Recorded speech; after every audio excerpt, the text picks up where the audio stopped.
बिस्मिल्लाहिर्रहमानिर्रहीम। Dear student, आज का हमारा नेक्स्ट टॉपिक है बीट्स। बेटा ये शॉर्ट क्वेश्चंस में ज्यादातर आ जाया करता है, अगर कभी लॉन्ग में भी आ जाए तो आपके पास ये डिटेल मेथड मौजूद है, आप लिख सकते हैं। बीट्स बेटा होती क्या चीज है? एक्चुअली बेटा प्रिंसिपल ऑफ सुपरपोजिशन के तीन रिलेशन थे, तीन केसेस थे जो आपके सिलेबस से स्किप कर दिया गया। स्मार्ट सिलेबस में वो शामिल नहीं, लिहाजा उसका एक पोर्शन है बीट्स। बीट्स बेटा एक ऐसा फिनोमिना होता है जिसमें फ्रीक्वेंसी डिफरेंट होती लेकिन डायरेक्शन सेम होती। हम कैसे इसको डिफाइन कर सकते? ये आपके सामने मैंने डिफाइन करने की कोशिश की है। व्हेन टू ट्यूनिंग फॉर्क, कहते हैं अगर दो ट्यूनिंग फॉर्क लिए जाएं डिफरेंट फ्रीक्वेंसीज, याद रखिएगा उनकी फ्रीक्वेंसी डिफरेंट होनी चाहिए, आर साउंडेड टुगेदर, और उन्हें एक साथ आवाज सुनाई देनी चाहिए at the same time, then periodic variation of sound between minimum and maximum, उसे हम क्या कहते हैं बेटा? बीट्स कहते हैं। कहता है when two tuning forks of slightly different frequencies are sounded together at same time, then periodic variation between minimum and maximum loudness क्या कहलाती है? बीट्स कहलाती। अब बीट फ्रीक्वेंसी क्या होती? कहता है number of beats per second is equal to difference between frequencies of two tuning fork.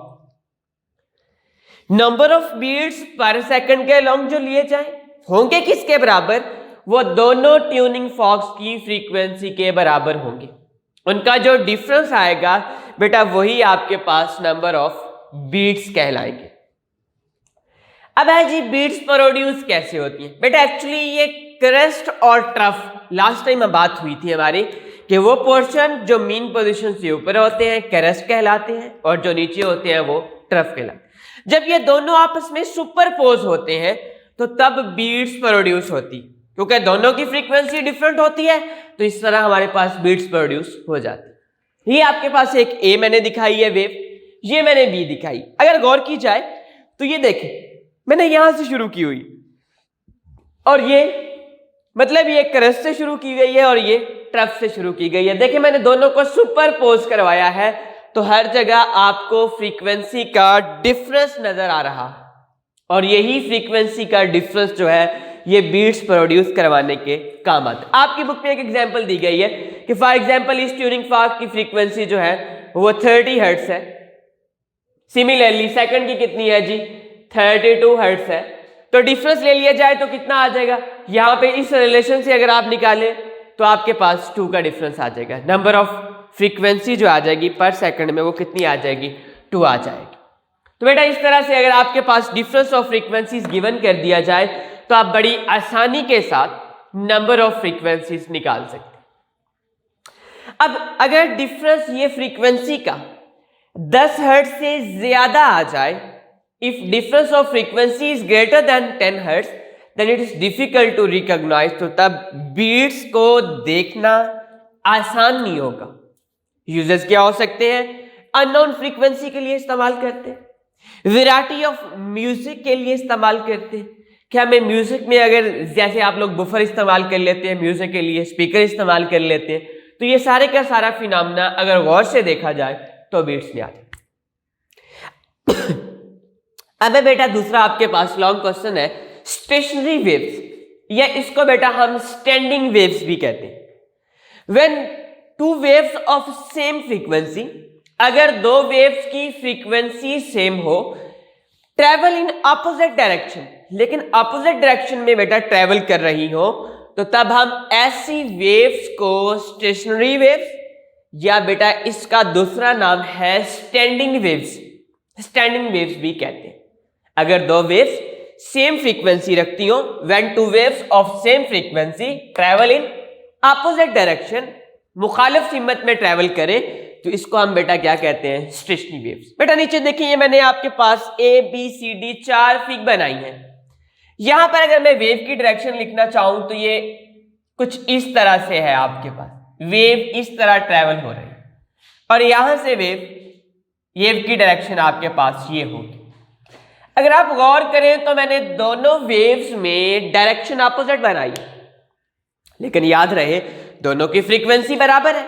उसने यही कहा था कि अगर दो वेव्स की फ्रीक्वेंसी बराबर हो लेकिन वो अपोजिट डायरेक्शन में ट्रेवल करे तो ऐसी वेव्स को बेटा हम स्टेशनरी वेव्स या स्टैंडिंग वेव्स का नाम देते हैं। अब बेटा ये ए वेव है आपके पास, इस तरह आपके पास ये बी वेव है। ये देखिए मैंने मीन पोजीशन से स्टार्ट की है।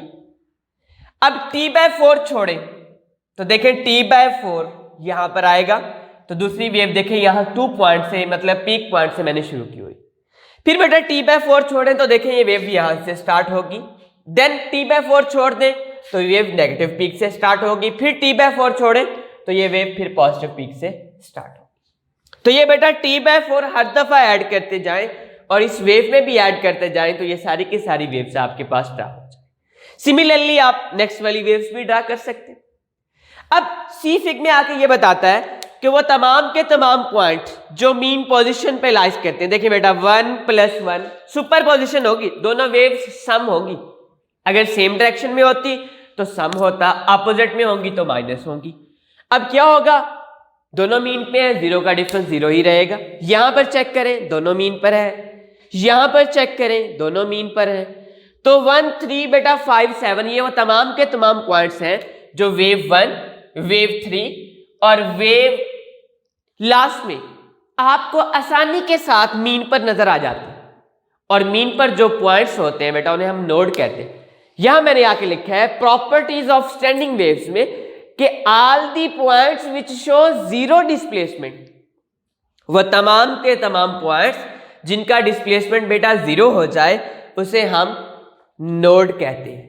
और वह तमाम के तमाम पॉइंट्स जिनका डिस्प्लेसमेंट मैक्सिमम हो, कौन से, ये देखें G2, ये 4, ये देखें ये डी फिग में दिखाया गया। All the point which show maximum displacement, वह तमाम के तमाम पॉइंट्स जिनका डिस्प्लेसमेंट मैक्सिमम होता है बेटा उन्हें एंटी नोड कहते हैं। अब ये देखें बेटा, ये तो नोड और एंटी नोड की मैंने आपको बात बता दी कि नोड ये यहां पर अगर गौर किया जाए तो ऐसा लगता है कि 1 जो है वो एक्सट्रीम पोजीशन के ऊपर है। बेटा अगर ये 1 एक्सट्रीम पोजीशन के ऊपर है तो इस वेव में भी चेक करें ये 1 नेगेटिव एक्सट्रीम के ऊपर है। अगर ये पॉजिटिव है तो ये नेगेटिव है, रिजल्टेंट फिर जीरो ही आएगा। इसका मतलब है ये भी मीन पर ही लाइज करेगा। इस तरह 3 ये देखें ये नेगेटिव है तो ये पॉजिटिव है, इस दफा 5 ये पॉजिटिव है तो ये नेगेटिव, इस तरह 7 ये नेगेटिव है तो ये पॉजिटिव। तो ये बेटा दोनों के दोनों सिचुएशन में ये वाले पॉइंट्स हमेशा मीन पर ही लाइज करेंगे। अब बात रह गई 2 4 6 की। यहां पर साफ नजर आता है कि 2 पॉजिटिव पीक है और एक नेगेटिव पीक है। यहां पर 2 नेगेटिव पीक है बेटा और एक 4 जो है पॉजिटिव पीक की तरफ जा रहा है। इस तरह लास्ट में अगर आप चेक करें तो बेटा 2 और 4 पॉजिटिव पीक की तरफ जा रहे हैं और 4 जो है वो नेगेटिव पीक है। तो ये तमाम के तमाम पॉइंट्स हैं जो पीक पर लाइज करते हैं। और ये जो बच गई थी ये देखिए 2 मीन पर है, ये भी मीन पर है, तो मैंने बेटा 2 4 6 को इस फिग में t/4 के लिए मीन पर ही दिखाया। यहां पर भी यही हाल है, 2 4 6 यहां पर भी बेटा आपके पास मीन पोजीशन पर ही ये लाइज करता है। अब डिस्टेंस ले लें 2 कंसेक्टिव नोड के बिटवीन या एंटी नोड के बिटवीन। अगर बेटा आप कंसेक्टिव नोड ये देखें बेटा यहां से यहां तक अगर वेवलेंथ ली जाए तो बेटा ये आती है λ/4। ये बेटा नोड है और ये एंटी नोड है। Distance between node and anti node कितना है बेटा λ/4। और अगर आप इस नोड से इस नोड तक चेक करेंगे तो ये λ/4 पहले था, λ/4 और ऐड हो जाएगा। तो ये देखिए बेटा λ/4 प्लस λ/4 तो ये बेटा आ जाएगा 2 λ/4 जिसको आप क्या लिख सकते हैं λ/2 लिख सकते हैं। तो ये डिस्टेंस जो हम नोड से नोड तक लेंगे बेटा ये किसके बराबर होगा, ये λ/2 के बराबर होगा। ये है बेटा आपका लॉन्ग क्वेश्चन पूरा जिसको हम स्टेशनरी वेव्स या स्टैंडिंग वेव्स का नाम देते हैं।